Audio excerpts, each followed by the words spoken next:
আমার বড় বোনের প্রাক্তন প্রেমিক শুধুমাত্র প্রতিশোধের উদ্দেশ্যে আজ যখন আমি বিয়ে করলো সেই মুহূর্তে আমি বুঝে গিয়েছিলাম আমার জীবন তছনছ হওয়ার আর কোনো অংশে বাকি রইল না। কি অদ্ভুত একটা ব্যাপার, আজ ভোরেও যার জুতা চুরি করা পরিকল্পনা করেছিলাম এখন তার জন্যই কিনা বাসর ঘরে অপেক্ষা করছি। একদিনের ব্যবধানেই জীবনটা সম্পূর্ণ কিভাবে পাল্টে গেল। ইরা আর অব্র ভাইয়ার 4 বছরের সম্পর্ক ছিল, সবকিছু ঠিকঠাক ছিল, তাদের সম্পর্কটাও দুই পরিবার থেকে স্বীকৃতি দিয়েছিল, কিন্তু তবুও আজ কি থেকে কি হয়ে গেল কিছুই বুঝতে পারলাম না। সেই রাত 9টা থেকে বাসর ঘরে বসে আছি, এখন বাজে প্রায় রাত 2:30। ভয়েস এন্ড ভিডিও জান্নাত স্টোরি।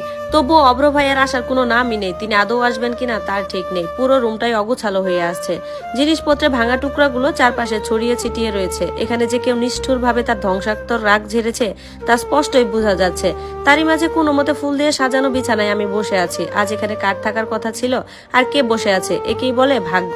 দরজা খুলে ঢুলতে ঢুলতে এমন সময় অব্র ভাইয়া প্রবেশ করে। তাকে দেখে ঠিক মনে হচ্ছে না যে তিনি স্বাভাবিক আছেন। এলোমেলো চুল, ফ্যাকাশে মুখ, রক্তবর্ণ চোখ। আমাকে দেখে তিনি এমন ভাবে তাকালেন যেন বারুদে আগুন জ্বলে উঠল। তড়িৎ বেগে কাছে এসে আমার দিকে হাত বাড়িয়ে গলায় থাকা তাদের খানদানি সোনার নেকলেসটা হ্যাচকা টানে ছিঁড়ে নিয়ে গেল। আমি গলায় হাত দিয়ে ব্যথায় শব্দ করে উঠলাম। সেদিকে তিনি তোয়াক্কা না করে আমার হাত শক্ত করে ধরে বিছানা থেকে নামিয়ে চেঁচিয়ে বললেন, এই লকেট পরার অধিকার তোমার নেই, আর আমার বিছানায় কোন সাহসে বসেছো? মদের বিশ্রী গন্ধ আমার নাকে আসতে লাগলো। অভ্র ভাইয়ার মতো ছেলে মদ খেয়েছে, ইরাপু কতটা কষ্টই না তাকে দিল। কি ভেবেছিলে তোমার বোন আমার সাথে যা ইচ্ছা তাই করে কেটে পড়বে আর আমি চুপচাপ সবকিছু মেনে দেবো?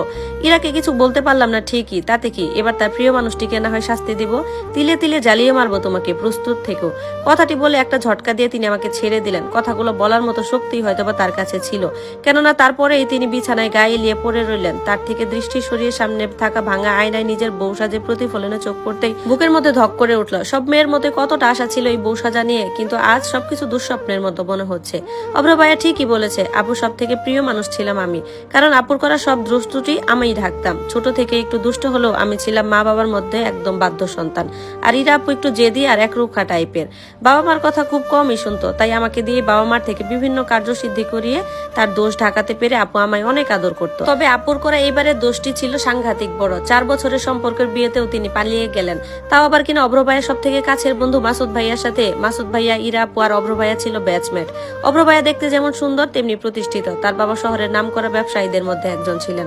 অভ্র ভাইয়াকে বিয়ে করার পেছনে যেটা ছিল আপু সবচেয়ে বড় প্লাস পয়েন্ট, ভাইয়া যে খুব ভালো একটা ছেলে তা আমার পরিবারের সবাই তার সাথে 2-1 বার দেখা করে বুঝে গিয়েছিল।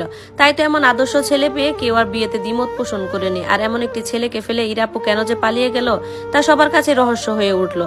4 বছরের সম্পর্কের পরেও যে কেউ পালিয়ে যেতে পারে এই কথাটা আমি নিজেকেও বিশ্বাস করাতে পারতাম না, যদি না সকালে আপুর লেখা সেই চিঠিটা পেতাম যেটা আপু আমার উদ্দেশ্যে লিখে গিয়েছিল। সেখানে লেখা ছিল, বোন আমি জানি তোর মতে আমি ভুল করেছি, তুই সব সময় চিন্তা